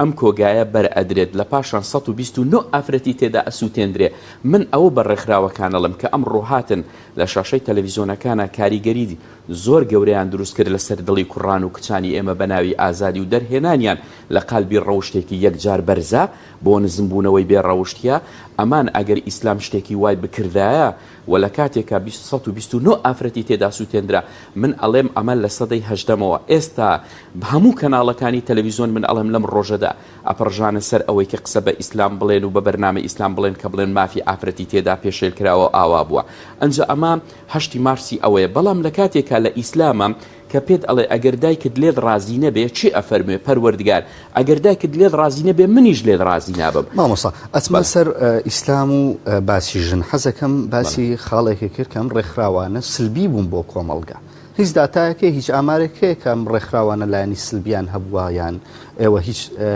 داتایەکتانەیە کە ڕێژەی تەلاق بەرز ببێتەوە لەو تێم ڕێکخراوانە دروست بوو بێ بەڵێ مامۆستا بە بەراورد لەگەڵ ساڵانی پێشووترە ئێمە ئێستا بەراوردی کەین بە پێش دروستبوونی ئەم ڕێکخراوانە کە باسم کرد دەورێکی زۆر سلبیان گێڕا لە تێکچوونی شیرازەی خێزان و گرفتنانەوە بۆ نێو خێزان و ئەمانە تۆ بە بەراورد بیژمێرە لە پێشووترا تۆ ئەزانی لە 8 ساڵی ڕابردووە یعنی بۆ نمونە لە ساڵی 2012 بۆ 2019 8 ساڵی ڕابردووە 24623 هاوسەر لە یەکتر جیابوونەتەوە ئەمە چی بووە لە کاتێکدا تۆ سەیری ئەەکەی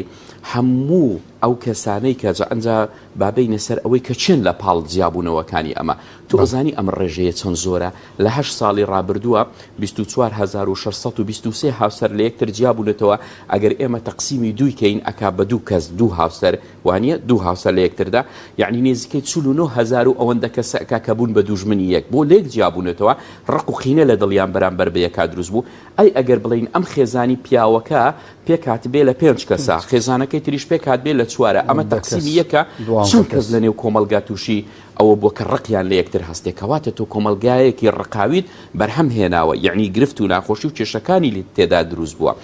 لێرەوە تەماشا ئەەکەی زۆرینەی سەبەبی ئەم خاڵانە چین ئەم ڕێکخراوانە بوون کە دروستیان کرد بە ناوی ئەوەی ئافرەت لە ماڵ هێنانە دەر خۆ لە ئیسلامە شتێک نییە بە ناوی ئەوەی کە ئافرەت سجن بکرێت لە ماڵدا بەڵام بە ناوی ئەوەی کە ئافرەت وەڵامی پیاوەکەی بداتەوە یا ئەوەتە کەناڵە ڕاگەاندنەکان ئەو کەناڵە ڕاگەاندنی کە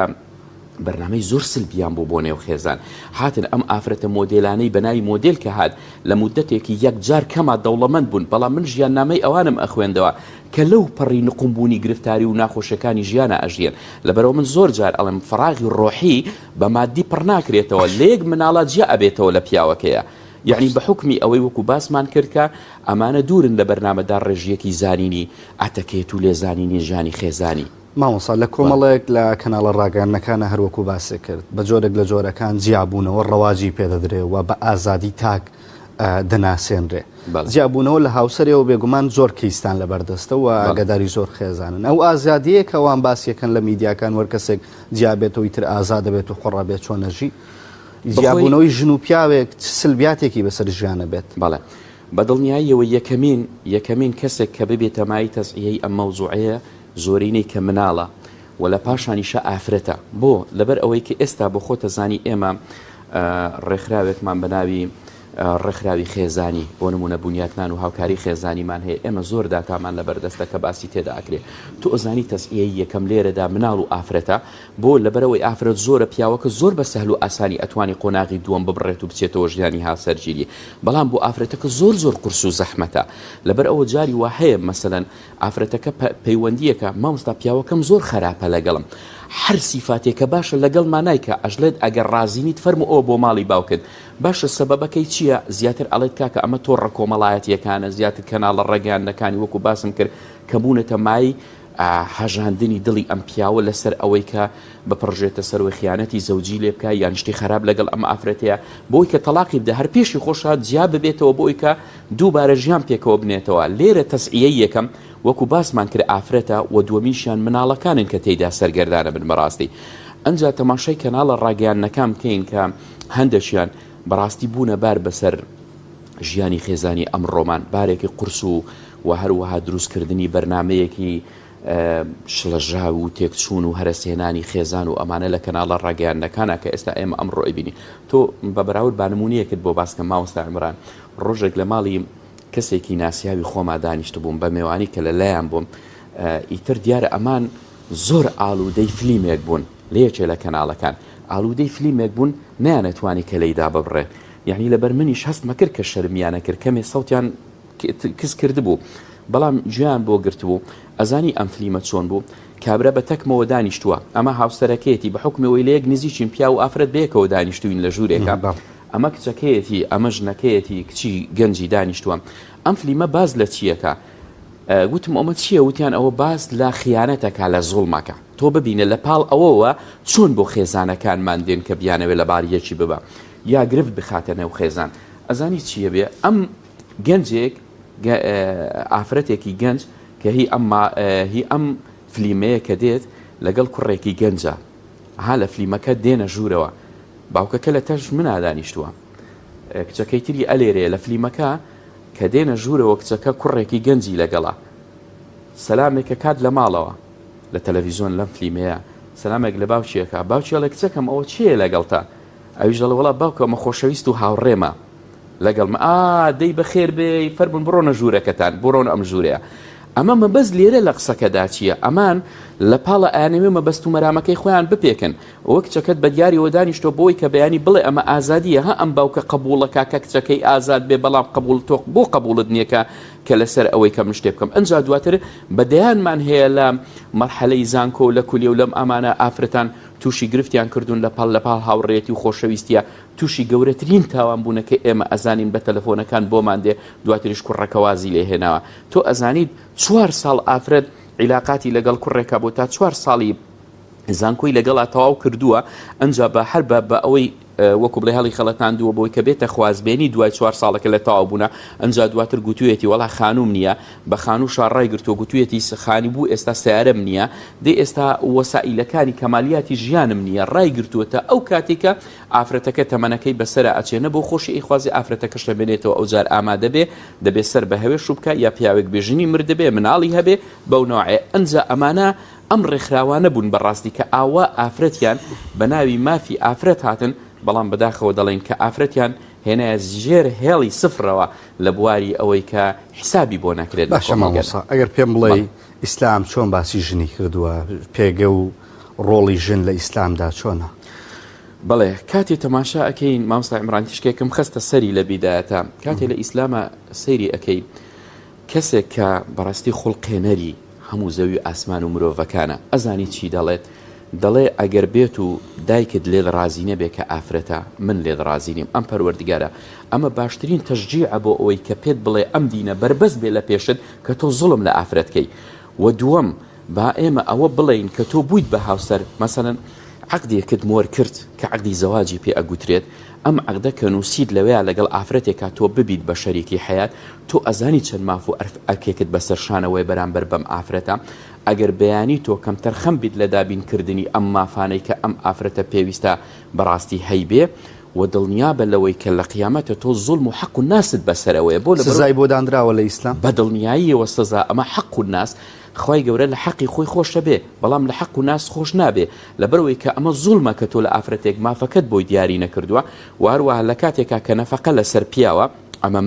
مافی ئافرەتە ها نەفەقەکە لەسەر پیاوە هەموو ئەو وەسائلانەی کە لە بواری نەفەقەیە پێویست ئەم پیاوە بۆی دابینکە دووەم بۆچی پێغەمبەری خوا ئەفەرمێ ئیذا جاءکم من ترضون دینه وخلقه فزوجوا مەبەست لێرەدا لە دوو سیفاتە ئەفەرمێ دینه وخلقه ئەگەر کەسێ هاتە خوازبێنیتان دین و ئەخلاقی هەبوو بیدەنێ ئەزانی بۆ دین لەبەرەوەی دین بربەستە لە پێش مرۆڤ کە زوڵم لە هاوسەرەکەی خۆیکە ئەم دینە بربەستە لەوەی کە بەڕاستی ناخۆشی بۆ ئافرەتەکەی خۆی دروستکە ئەزانی بۆ ڕەوشتیش خۆ ڕەوشت مەبەست هەر لە دامێن نییە مەبەست بە زوبانیشە کە تۆ حەزینی دڵی ئافرەتەکەت نەکەی قسەی نەکەی کە ببێتە مایشکاندنی دڵی ئەم ئافرەتە کەواتە بە ڕەوش بە زمان تەڕ و پاڕا و جوان بە قسەی نەرمونیان و ئەتەکێت و لێزان بە من زۆر جار قسەیەکەکەم لە کتێبێکم نووسیوە مامۆستا عیمران لە کتێبەکە بە نمونە تێیدا باسم کردووە ئەڵێم ئەتەکێت و لێزانین زۆر جاری وە قسەکردن قسەیەکی زۆر کورتە بەڵام زۆر پڕمانە و کاریگەر و دڵ هەژێنە بەرامبەر بە هاوسەر ئەڵێ ڕۆژەجان کەسێکی کۆمەڵ ناس ئەڵێ هاوسەرگیریم کردبووم هەفتەی یەکەم ئاها زۆر خۆشەویستن لەگەڵ یەکە ئەڵێ هەفتەی هەنجینیە بەڵێ پیاوەکە ئەڵێ لە ژووری خەوتنەکەمان نابووین لەگەڵ هاوسەرەکەمە هەفتەی یەکەمە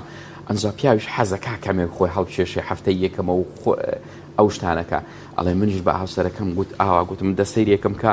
بزانە کەس هەیە لە من جوانترە دەی ئافرەت هاوسەرەکەم دەڵێ ئافرەتەکەشم سەیرێکی کردم گوتی وەڵاهی نازانم گوتی منیش زۆر پێم عەجیب بوو گوتی جاری دوم پێم گوت دەی چۆن نازانی بڵێ ئایان نا دەچا سەیر یەکەم کە بزانە جوانتر هەیە لە من دەڵێ ئەویش گوتی وەڵا نازانم دەڵێ جاری سێم زۆر لی تووڕە بووم گوتم ئاخر تۆ چۆن نازانیت احتیارە ئەمە ئافرەتە دەبێ شتێکی لە دڵ نەبێ دەڵێ جاری سێم پێم گوت بڵێ ئایان نا ئێگوتی دەی هاوسەری خۆشەویستم کە من تۆیەکی ئاوا جوانم هەبێت بۆ سەیری کەسانێکی تر کەمزانم لە تۆ جوانتر هەیە یانە دەڵێت تا ئەو ڕۆژە شەرمەزاری ئەو قسەم ئەوەندەی تر خۆشەویست بوو لەلام تۆ ببینە ئەم ئەتەکێتە قسەیەکی زۆر کورت بەڵام زۆر پڕمانە لێرەوە بۆ ئەوەی کە ئێمە لەسەر ئەم پرسیارانەی کە جەنابت کردێت بەڕاستی پێویستە ئافرەتەکانمان و هەروە خێزان بە کاملی بە خۆماندا بچینەوە ئەم خێزانە بخینەوە سەر ئەم ڕێڕەوە ڕاستەقینە جوانی لە یەک تێگەیشتنە ئەم وتە جوانانە بۆ یەکتری بۆچی ڕق لە یەکتر بوونەوە باشە ئەگەر تۆ لەگەڵ هاوسەرەکە تا گرفت و ناهەمەتی و کێشە و ناخۆشیت هەبێ چێ لێیە سوودمەندە کەست بینیوە لە ڕقوقینە سوودمەند ببێ لە گرفت و کێشە سوودمەند ببێ ئەی ئەو کەسەی کام بەیەکەوە لەگەڵ یەکترە بۆ نمونە قاوەیەکی عەسری لەگەڵ یەکە بخوا لەگەڵ هاوسەرەکەیە دابنیشێت دوو قسەی جوان و خۆش بکە بۆ داهاتوو بەرنامەدا ڕێژەیەکی جوانیان هەبێ تخوا تۆ ببینە هەموو دنیا ئەکاتە ژیانیەوە من شتێکی ترەڵێم ئەنجا پرسیارەکەت کە زۆر جارە لێم بەڕاستی پێکەنین و خەندەیەک لە کەلاوەیەکی قڕینینە باشترە لە گریانێک لە نێو کۆشکدا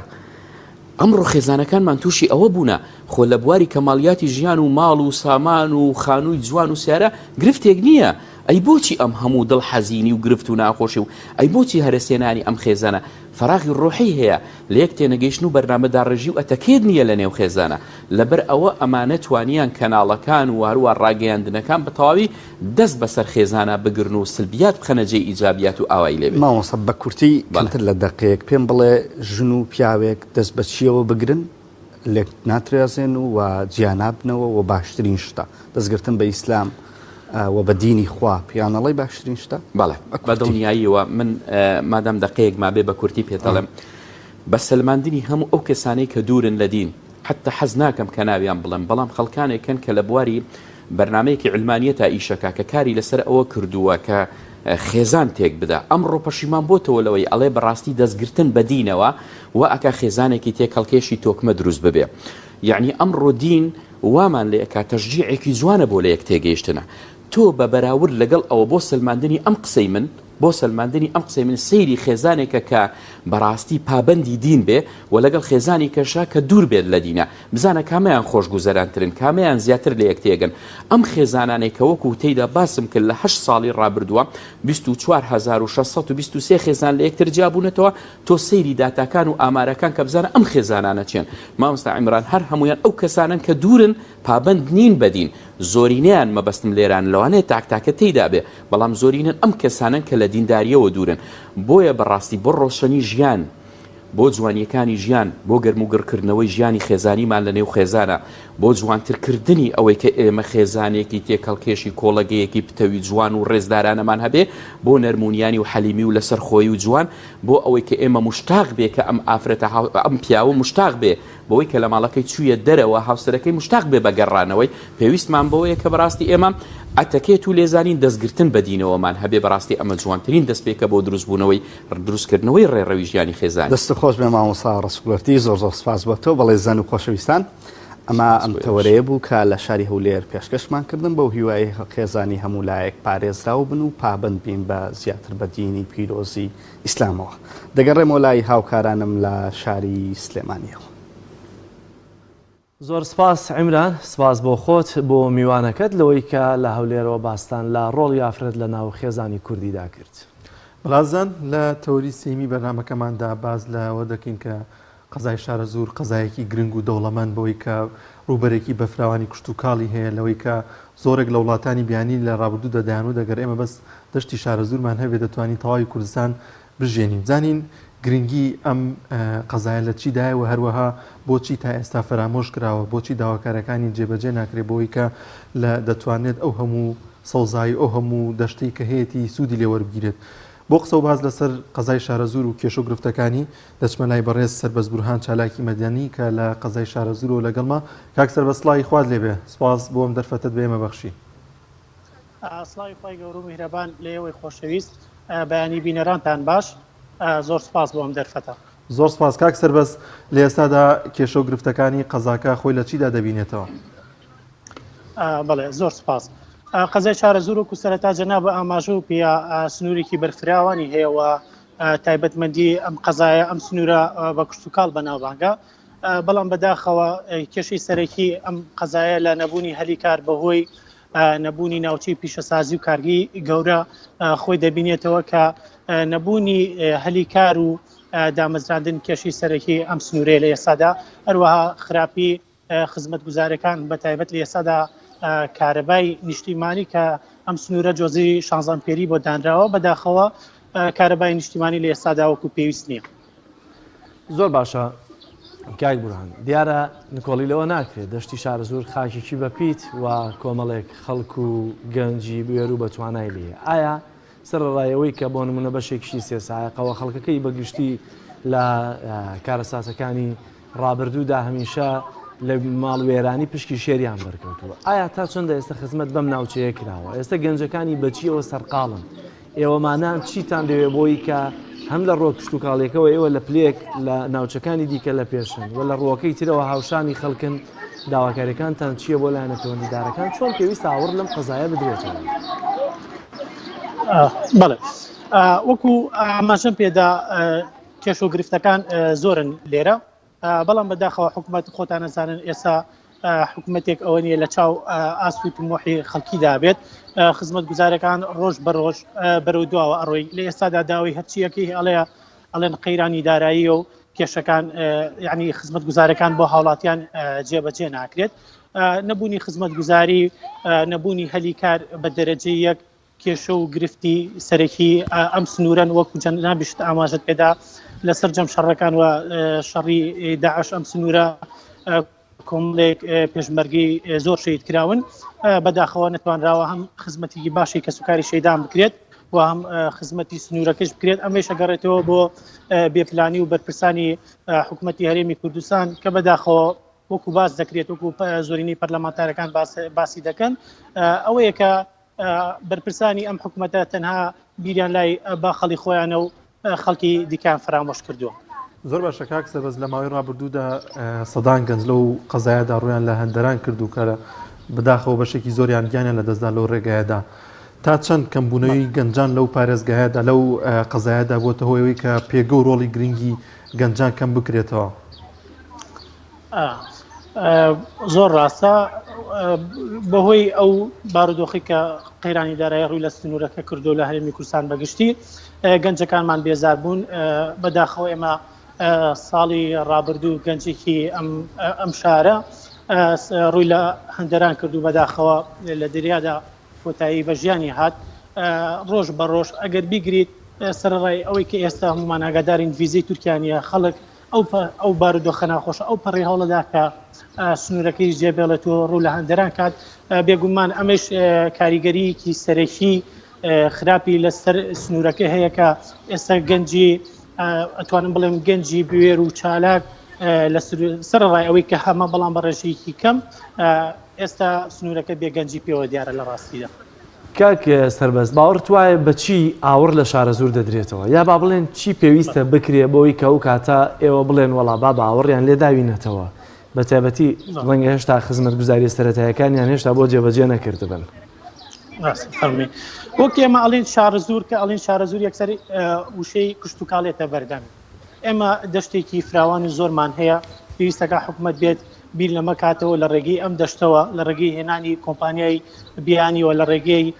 ڕێکخراوی نێودەوڵەتیوە کە خزمەت لە بواری کشت و کاڵاکەن لێرە پرۆژەی گەورە و زەبەلاح بکرێت ئەو بەرهەمەی کە لێرە بەرهەمە هێنرێت لە سارخانە ئێستا بەداخەوە خۆتان نەزانن کە کەشی سەرێکی جوتیار هەردەمی کەرەوە ئەڵێ بەرهەمەکان ماساغ ناکرێتەوە. ئێمە ئەبێت لێرە کۆمپانیای گەورە بێنین ڕێکخراوی گەورە بێنین کاری کشت و کاڵیکە بەڵام ئەم بەرهەمەکە کە بەرهەمە هێنرێت لە سارخانەی گەورەدا هەڵبگیرێت دواتر هەناردەی ئەو جێگانەی بکرێت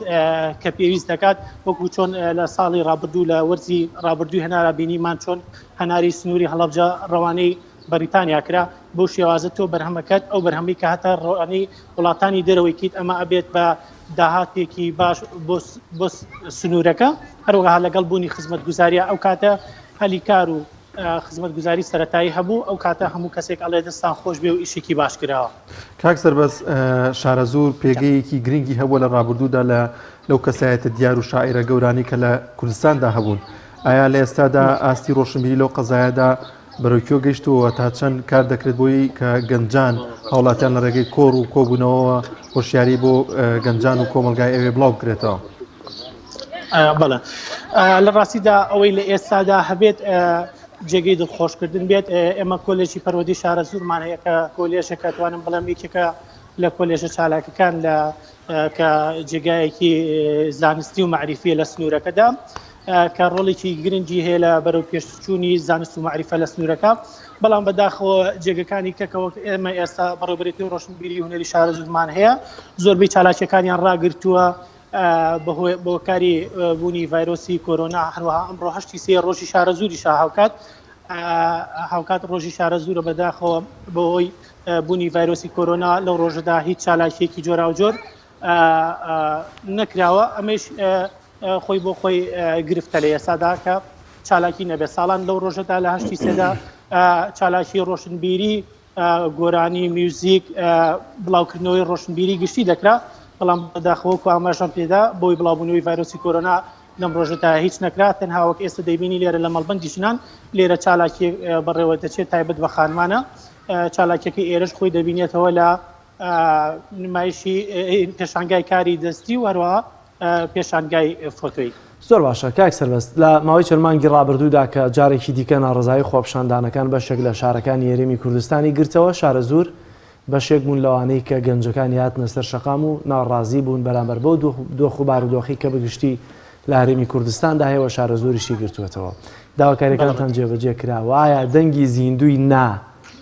بۆ ناداتپەروەری لەناو شارەزورە گەنجمان هێشتا هەرماوە بەم شێوازە و لە ڕووی هەلی کار و ئەمانەوە شارەزور بەگشتی چۆنە؟ بەڵێ لە کۆتایی مانگی 12 بوو ئەوە بۆ خۆپشاندان لەم سنوورە کرا گەنجەکان بەڕادەیەک تووڕەبوون تەنانەت دەستیان بۆ بیناو فەرمانگە حکوومیەکان برد و سووتاندیان بەڵام بەداخەوە ئەوەی کە هەبێت خراپتر بووە باشتر نەبووە تەنانەت ئەو بینانی کە سووتێنراوە ئەو ترافیکایەتانی کە شکێنراوە چاک نەکراوەتەوە بۆیە بارودۆخەکە خراپتر بوو باشتر نەبوو بە هیچ جۆرێک جگەلەوەی کە ئێمە ئەو شتانی هەبوو لە دەستماندا هیچ داواکارێکیش بەداخەوە جێبەجێ نەکراوە. خۆشت یا منیش چەندین هاوڕێم هەبێ بۆ نەبوونی کار ڕویان لە پارێزگای سلێمانی کردو بەداخەوە ئایا وەزارەتی کشتتوکاڵ دەتوانێت ئەو ئامێرانەی کە هەیە بۆ کشتتوکاڵ ئەو پێداویستیانەی هەیە فراهمی بکات بۆ ئەو قەزایە بتوانن کە زۆر لە گەنجەکان لێ سەرقاڵی کشتتوکاڵ بن هەلی کاریان دەست بکەوێت ئایا لەم ڕێگەوە دەتوانێت هەلیکار لەو قەزایەدا بەردەست ببێت؟ بێگومان وەکو لە سەرەتا ئاماژەم پێدا ئێمە هەر وەکوتم دەمی حکوومەت کردەوە ئەڵێ قەیرانی داراییمانەیە باشە کە ئێمە قەیرانی داراییمانەیە ئەبێ ڕێ بیر لە ڕێگەی کەوە بکەینەوە کە خۆم ئیشەکە ناکەم دیەم بەڵام نەبێ بە ڕێکوتنامی 50 ساڵی نێوان تورکیا بە شێوازێکی شەفافترەوە بیت کۆمپانیای گەورەی زەبەلاح لە بواری کشتتوکاڵە ئەمە لە هەموو دنیا هەیە ڕێکخراوی نێودەوڵەتیمانەیە لە بواری کشتتوکاڵە ئەتوانین ئێمە ئەمانە بێنینە سنوورەکەەوە دەشتێکی بەپیت زۆر بەپیتمانەیە کە مەسەلەن زۆر توێژینەوە کراوە ئەلێ ئەم دەشتی ئێمە پێویستی بەپەی نیە ئەمە خۆی بۆ خۆی زۆر گرنگە هەروەها خۆتان نەزانن گوندی بێسانسوورمانەیە کە یەکێکە لە کۆنتری ناوچە کشتتوکالەکانی ئەم سنوورە ئێمە ئەم سنوورەمان هەیە بێگومان بە تەئەکید ئەگەر پلانی باش و تۆکمە هەبێ ئەتوانین خەڵکیش لە دەرەوە بێنین لە سنوورەکەی خۆمانە ئیشان پێ بکەین نەک خۆمان کارمانە بێت چکە سنوورەکەی ئێمە زۆر سۆرفراوانە ئەتوانین بە چەنەها بەرهەم بێنین تەنها گەنم نەبێ ئێستا والیاتەوە خەڵکیش کە تااقەتی گشتتوکاڵەکەی نەماوە بەرهەمی گەنمەکە بۆ نمونە ئەینێرێ بۆ بەخا دواتر پارەکەی بۆ نایێتەوە ناگەڕێتەوە ئەمەش کێشەیەکی ترە ئەو کاتەیە ئەگەر پلانی تۆکمە هەبێت بیر لەو بەرهەمە بکرێتەوە کە پێویستی ڕۆژە پێویستی سنوورەکەی لە دەرەوەی سنوورەکە ئێمە ئەتوانین وەکوتم نەک تەنها هەلی کار بۆ گەنجەکانی خۆمان بەڵکو ئەتوانین لە چواردەوری شۆ خەڵک بێنین لە سنوورەکەمانە ئیش بکات چونکە سنوورەکەی ئێمە زۆر فراوانە. زۆر باشە کاک سەربەست زۆر سپاس دەکەین لەوەی کە لە شارە زوورەوە لەگەڵمان نابووی بە هیوای شاڵاودانیەکی باشتر بۆ شارە زوور. وەڵازان بە یارمەتی هاوکارانەوە لەگەڵ هاوکارم کاک جەلال بەرنامەی پیامی ڕۆژمان پێشکەشکردن دەخوازین کە سەرجەم بڕگۆ بابەتەکانی ئەم ڕۆژمان جێگەی سوود و ڕۆزامەندیەوەی ئازیز بووبێت تا بەرنامەیەکی دیکە بەخواتان دەسپێرین خواتان لەگەڵ.